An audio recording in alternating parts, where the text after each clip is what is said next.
जुन जग्गामा म आएको छु यो जग्गा हेर्दाखेरि अति नै सुन्दर देखिन्छ। तर यो जग्गालाई यसो हेर्दाखेरि धेरैजनाको मन चाहिँ भयभीत भएर जान्छ, किनभने धेरैजनाको धन सम्पत्तिहरू यो जग्गामा गुमेको छ। कतिजनाको घरहरू गएको छ, आफ्नो घर कमाएको सबै थोकहरू यो पहिरोले लगेको छ। प्राकृतिक प्रकोप भनेको यस्तै हो, यो अचानक आउने कुराहरू हो। अनि हामीले यो कुरालाई एकदमै मनमा सन्तोक गर्नुपर्ने त्यो कुराहरू छ। अनि 2024 देखि यो पहिरो मानेबुङ देन्ताममा आएको सबैभन्दा ठुलो पहिरो, यो पहिरो चाहिँ यो रोड कनेक्टिभिटी चाहिँ एकदमै बन्द थियो।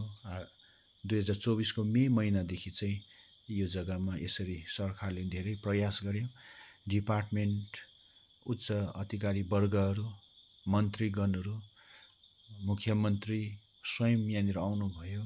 अनि साथसाथै यहाँनिर उच्च अधिकारी वर्गहरू, इन्जिनियर्सहरू, यसरी लेबरहरू उहाँहरू खटेर यहाँ यतिको यो नक्सा दिएको छ। अनि हामी आशा गरौँ यहाँदेखि उता यसलाई मजबुतसँगले यो कन्टिन्यू हामीले यो रोड कुद्नु पाउनेछ।